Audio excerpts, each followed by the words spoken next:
mencari ilmu itu dari semenjak buayan ibu hingga teriak lahat. Kita pakai, kita terapkan itu di kehidupan kita, di usaha kita. Jadi kita selalu update biar hari ini tuh info yang paling fresh itu apa sih, info yang paling baru itu apa sih. Misalkan, oh iya ternyata hari ini tuh senangnya itu ibu-ibu itu jogging bawa minum, tapi wadahnya apa? Gak boleh bawa minuman plastik, bawa tumbler. Nanti kalau tumbler itu kalau dipegang ini capek, butuh tas berarti. Ya udah ayo kita gaspol. Sampai modal terbaru kita lihat, gitu ya. Habis itu kita ATM di dalam bisnis itu sah ATM. Apa ATM? Tiru-tiru sedikit. Amati, tiru, dan modifikasi. Itu boleh di bisnis, ya. Itu. Jadi tetap semangat. Nah ini mungkin wirausaha dan bisnis. Udah berapa jam ini? Belum. Perasaan baru. Ibu, saya kenalkan wirausaha yaitu sebuah keahlian atau kemampuan kreatif serta inovatif yang dijadikan dasar untuk mencari peluang menuju sukses dalam dunia bisnis. Tetap kreatif dan inovatif kata bapak tadi. Kalau hidup di rumah sama bapak nggak kreatif, nggak ada inovatif dan nggak ada seninya, ya bosen. Pulang disuguhin sayur daun singkong, sambelnya delan, ikannya diapain?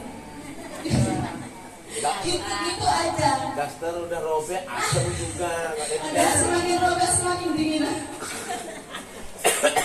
Itu ibu ya. Ini sudah salah satu nih suara bapak-bapak, jangan pakai daster robek. Kalau keluar aja cantik kalau pakai daster robek.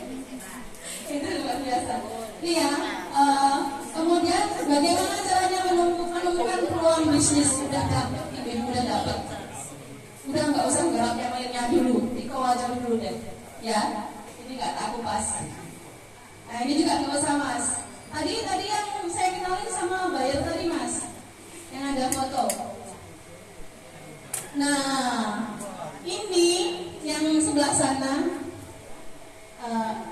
Itu Letter of Intent dengan Mr. Adam, itu bayar dari Malaysia yang kemarin visit ke Izul Jaya. Itu di program Lampung Begawi Bank Indonesia KPW Lampung. Jadi kalau udah dibina itu Bu, kita difasilitasi ditemukan dengan buyer. Buyer itu apa sih Bu? Buyer itu apa? Calon pembeli dari negara lain. Itu kemarin visit ke rumah produksi Izul Jaya. Itu acaranya di Bandar Lampung. Masih bulan berapa? Bulan kemarin. Kalau yang ini Bu, Karya Kreatif Indonesia. Karya Kreatif Indonesia itu adalah event tahunan Bank Indonesia Pusat Jakarta. Jadi waktu itu saya ke Jakarta di JCC, Jakarta Convention Center. Itu kita dengan Jepang, Mr. Koichi. Ya, Insya Allah 2026. Prosesnya panjang Bu, karena apa ya? Satu, dia pengen lihat layoutnya tempat produksi Izul Jaya, namanya dari mulai nyuci, bahan baku dan sebagainya. Dia harus ada. Pokoknya kalau mau menuju negara Jepang itu Bu, ini udah 3 bulan ini prosesnya Bu, sudah lengkap semua perizinan. Tinggal karena kita ekspornya itu bersama beberapa UKM dari Jogja. Ini menunggu mereka yang belum di perizinan. Kalau kita mas sudah menunggu dan dari perizinan. Jadi betul, yang namanya kita menjaga kepercayaan dari konsumen itu sangat luar biasa. Makanya saya berpesan kepada ibu-ibu, gak usah saya lanjutkan mas, mungkin foto-foto aja mas dibawa di itu sembari melihat foto-foto ya. Nah ini bayarnya ya Bu. Ini saya didampingin sama konsultan. Jadi kalau bisa nanti ibu-ibunya ada konsultannya Pak, ada pendampingnya. Biarin nggak berantakan kerjanya, biarin ke arah. Ini konsultan saya itu dari Akademi Muda Ekspor, ini direkturnya. Waktu itu terkurasi 125 orang, jadi yang lolos cuma 25. 25 itu dikurasi lagi menjadi 6 orang dan akhirnya dibawa ke Jakarta bertemu dengan buyer dari Jepang. Alhamdulillah Izul Jaya 3 produk yang kami Jepang, ubi ungu, ubi kuning, tales. Tapi kalau Malaysia ubi ungu, ubi kuning, tales sama pisang manis. Ya, ini perjalanan jatuh bangun yang sudah saya jalani 19 tahun. Lelah dijatuh-jatuhkan, lelah direndah-rendahkan, tapi kita buktikan dengan prestasi. Jangan takut, jangan menyerah, harus punya semangat.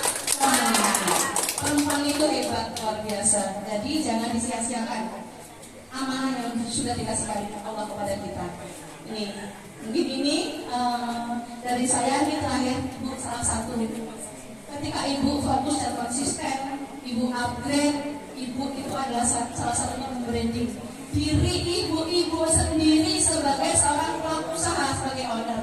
Ya, ini salah satunya. Kemarin yang paling baru kita diundang di TVRI, boleh disetel untuk dialog interaktif. Ini sudah yang ketiga kalinya saya diundang TVRI untuk bahasa TVRI terkait apa ya, sertifikat halal. Ya. Dan ini sebenarnya peluang gedung ratu itu sudah dikenalkan dari zaman dulu ke TVRI. Saya pengennya nanti kreatif lagi. Ketika ini sudah ada rumah TikTok, sudah nanti pajang produk. Kalau ada slot saya bisa masuk, daftarin gedung ratu lagi. Entah itu di program apa, saya masih punya cita-cita. Jadi kilas balik dari dulu TikTok, walaupun ada apa itu lintah-lintah itu. Saya ke sini waktu itu syutingnya Pak. Itu, nah sekarang inilah wajah gedung ratu yang baru. Mau nggak? Mau saya lanjutin lagi nggak? Produser yang ke sini. 2000 kemarin syuting terakhir kita di Rumah Sulit Kiai ya, tapi itu sudah program 2025. 2026 ini kena efisiensi sih. Tapi beliau kemarin pas saya ke TVRI, beliau bilang cari dulu Mbak yang bagus tuh 2026. Nah, nanti bismillah ya, kita berdoa bersama. Semoga nanti akan banyak lagi yang diliput. Udah banyak emak-emak cantik lagi yang pakai skincare nganyang. Sama pakai lipan. Ya pakai lipan. Nah ini bisa nggak? Sinyal. Ini paling geras Bu, ini seminggu yang lalu, hari Selasa saya ke TVRI untuk diundang dialog live ya. Tapi kalau ke TVRI itu yang dari UMKM setiap minggu ada wajah kita. Terkadang kalau kami menghindar. Itu sembari melihat, mungkin itu yang dapat saya sampaikan. Kita bersinergi, kita bersama-sama membawa nama Tumbaba lebih baik. Ya, kemudian kita pengen sukses bersama, dan saya pengennya nanti ada grand opening gitu, pembukaan apa di Gedung Ratu yang besar sehingga ada UKM makanan juga yang diajak masuk ke sini, ya. Terserah nanti dari bikin Bapak Tio. Yang penting saya tunggu kreativitasnya, saya tunggu semangatnya untuk Gedung Ratu lebih baik lagi. Saya akhiri, assalamualaikum warahmatullahi wabarakatuh.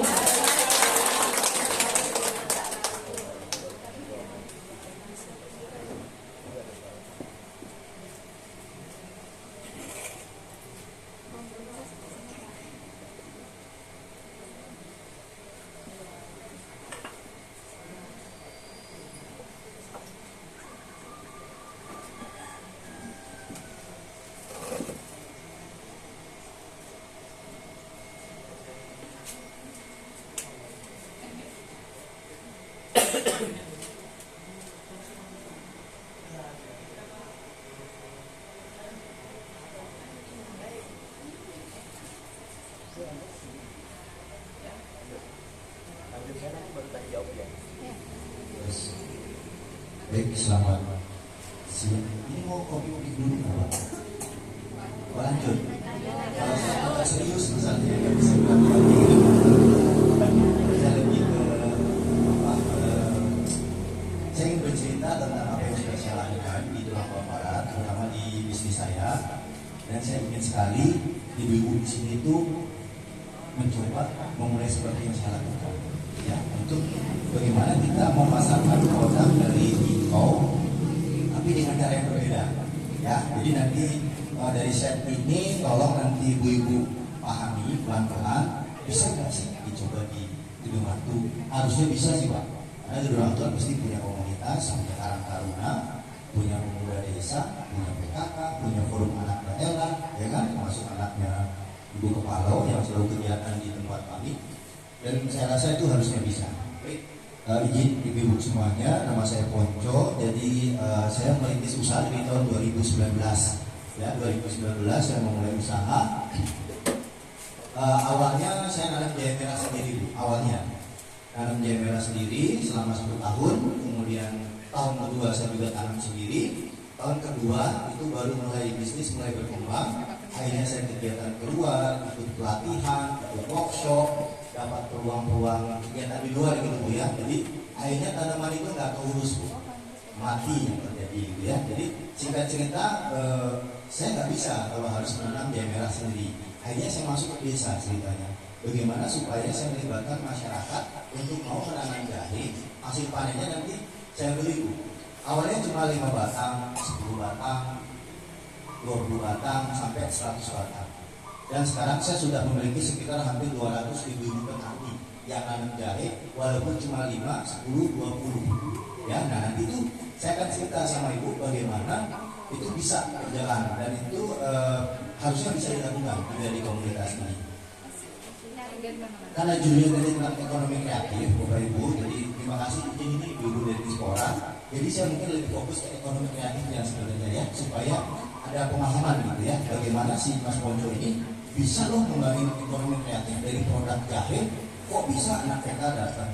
Kok bisa anak SMP datang? Kok bisa sih anak PKL dari SMK mau PKL di situ gitu ya? Kok bisa sih bule dari Taiwan datang rombongan pakai bus? Kok bisa sih volunteer dari Jakarta datang ke Purbalingga gitu ya? Nah ini kita mau cerita.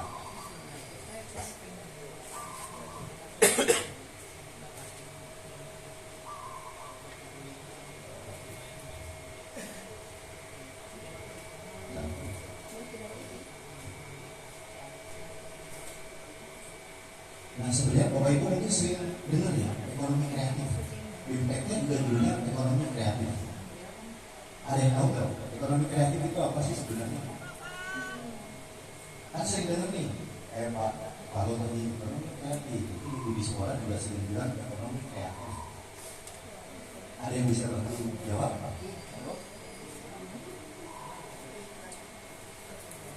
Nggak harus sama Bu.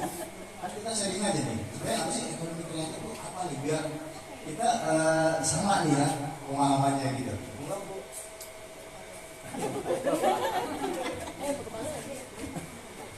Ibu malu terus cerdas. Ekonomi kreatif adalah untuk meningkatkan suatu ekonomi dengan menambah suatu produk itu agar para pembeli itu lebih menarik untuk membeli barang-barang dari pengusaha ekonomi itu sendiri. Nah, bagaimana cara mereka mengubah sebuah produk itu agar mereka saya mau beli. Mungkin itu salah satunya. Ada yang lain? Bu? Kurang lebih mungkin meningkatkan nilai tambah Bu ya, nilai tambah. Terus ada yang lagi? Yang mau coba? Oke, jadi kalau dari pengertian secara literasinya, ekonomi kreatif adalah konsep ekonomi yang mengandalkan ide sebenarnya. Ide, terus kreativitas dan pengetahuan manusia untuk menciptakan nilai tambah dari sebuah produk. Misalnya, produk saya jahe. Produk saya jahe. Secara konvensional, saya bisa jualnya Bu, mau beli produk jahe saya enggak? Ini nggak pakai gula putih, tapi pakai menawarkan. Atau saya jual di toko retail, saya titip di toko oleh-oleh. Itu marketing pemasaran biasa yang umum dilakukan. Nah, cuman kalau ekonomi kreatif, gimana cara saya menjual jahe, tapi dengan cara tidak menawarkan, Bu, mau beli produk jahe saya enggak? Gitu. Ya, jadi kita butuh kreatif, butuh ide. Gimana sih caranya ya? Saya tuh sebenarnya tuh jual jahe juga, tapi caranya saya nggak mau jualin ini ke orang. Jadi orang itu kan nggak mau dijualin Bu ya. Kalau kita mau nawarin produk, pasti kebanyakan nolak dulu. Pasti sih Bu, kalau mau kesini mau nawarin itu. Misalnya gitu ya Bu ya. Nah, udah, ya udah. Apa ya? Udah pasang badan, mundur duluan gitu ya. Nah, gimana caranya kita bisa jual produk, tapi sebenarnya kita nggak, orang itu nggak merasa dijualin. Nah, ini yang saya lakukan di Budis Everyday. Gimana caranya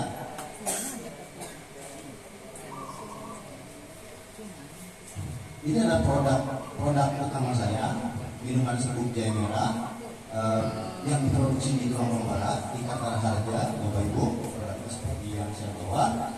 Jadi Bisnis Jaya adalah brand lokal yang memproduksi minuman serbuk jahe merah yang fokus juga pada misi. Jadi saya jualan jahe, tapi saya juga punya misi. Apa misinya? Edukasi, pemberdayaan masyarakat, sama petani berkelanjutan. Jadi selama saya jualan jahe, saya punya 3 misi, Bu. Maka kegiatan saya itu nggak akan jauh-jauh beda dari edukasi, pendidikan, pemberdayaan masyarakat, sama pertanian.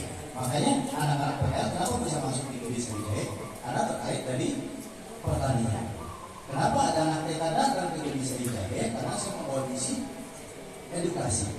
Kenapa saya bertemu dengan banyak ibu-ibu yang sering dikatain orang itu moto temannya ibu semua gitu kan? Kenapa? Karena saya masuk kondisi pemberdayaan. Oke, itu 3. Next. Apa sih Bu ciri-ciri utama ekonomi kreatif? Ya kan, ekonomi kreatif itu apa sih ciri-cirinya?